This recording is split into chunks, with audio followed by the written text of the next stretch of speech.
got the potential to do 180-degree projections, so it's created more of an immersive space.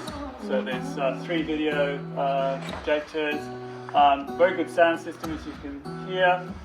We have really good sound technicians and also technicians that work in video and film in this building.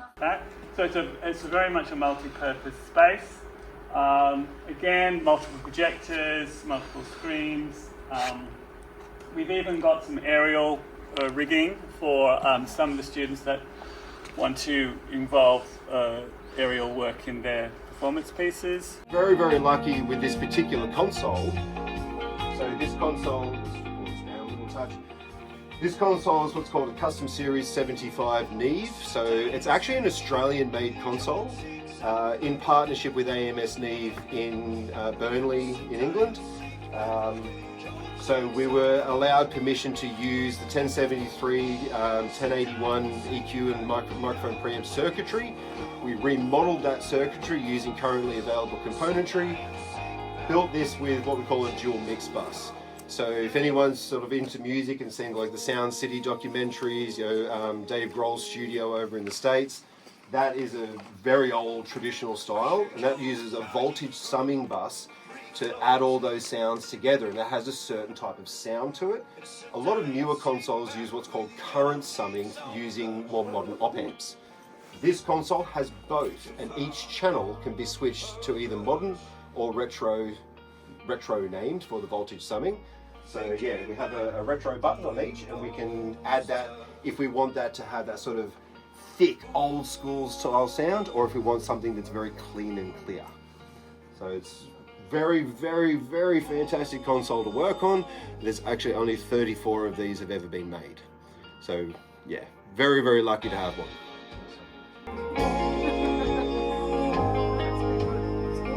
I've been using equipment like a console like this. You can do things with sound that computers just can't do. Computers have finite limitations just because they're within the digital realm. Where here, and you don't get that sound like the same, like the old sound. like distortion. Distortion on a computer sounds terrible. Distortion, analog distortion on a console sounds creamy, and our ears actually respond very, very well to that creamy style of distortion, and it adds that pleasurable layer to the listening experience.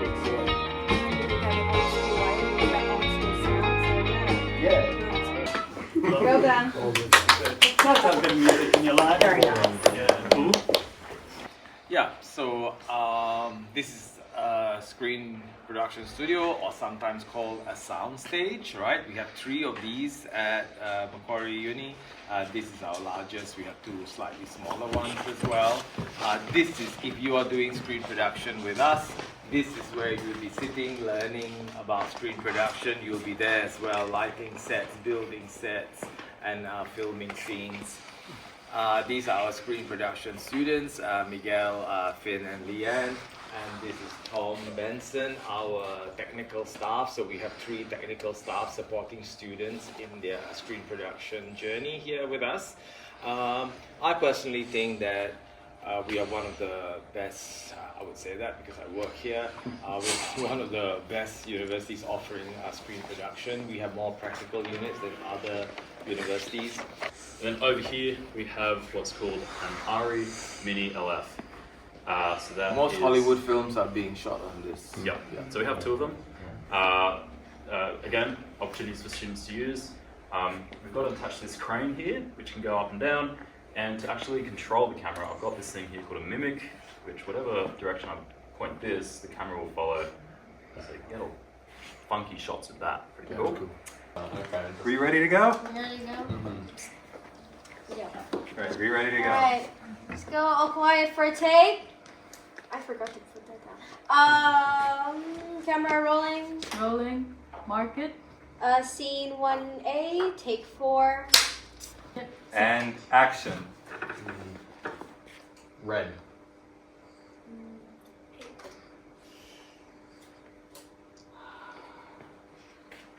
Break the news. You're fired.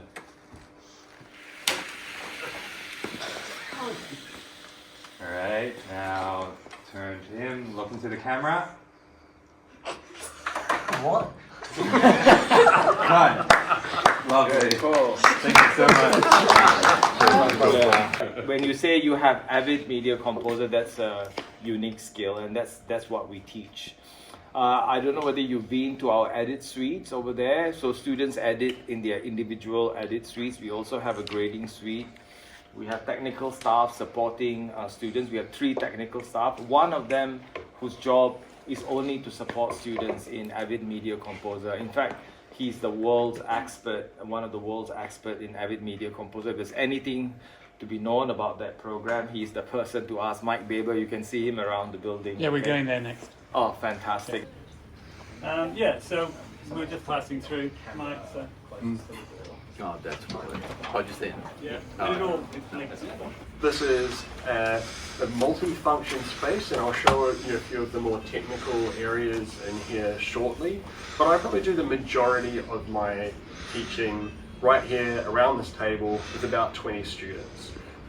Think of this as our editorial desk.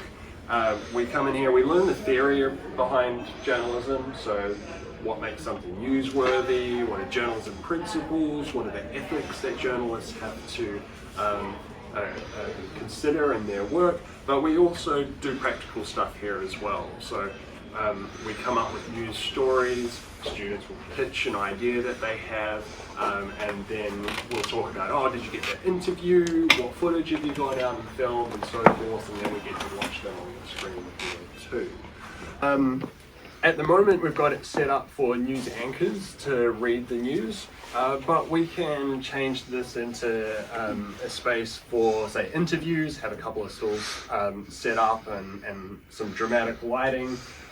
We also use this for my third year students who use the backdrop for their news explainers. So they come in here and produce a kind of explainer story about a big topic, and they'll have their own graphics, footage, and the like that they'll use as their own backdrops. Something that Ben, who's one of our students here, did last year, right? Yes, last year. Yeah. Good afternoon. In this bulletin, unemployment falls with a record number of women entering the workforce. The South Australian algal bloom is expected to persist into spring and summer. And in surfing, Australia's Molly Picklum takes out the Tahiti Pro ahead of the World Surf League finals. Today's job figures shows Australian women's participation in the workforce has hit a record high. The Australian Bureau of Statistics has revealed 25,000 more people have been employed in the past month, with women filling 40,000 of the 60,000 full-time jobs taken in July. Average earnings for full-time jobs in May this year, excluding penalty rates, have also risen to $2,010 a week, making the first time the figure has exceeded $2,000. South Australia's Premier reports the algal bloom off the coast that has become a major ecological disaster is likely to persist into spring and summer. Peter Malinauskas says of the 17 sites being monitored for algal growth, 7 have increased, 5 have decreased, and 5 remain steady. The Federal Environment Minister and Opposition Leader toured the area this week to see the impacts of the bloom. Good job. Well done. Good job. Well done. Good job, Ben. Right, so obviously it's a bit of fun, and it's a nice technical space where you can practice some of the really hands-on elements of journalism.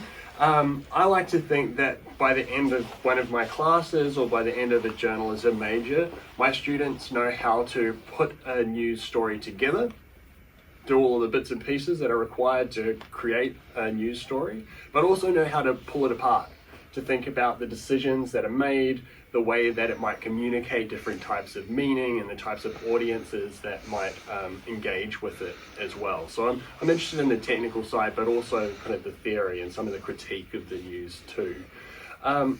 In a journalism major, you get a bunch of skills that are useful for a reporting job, but are also transferable, right? So you will be researching, and it's always the latest stuff, right? News is new.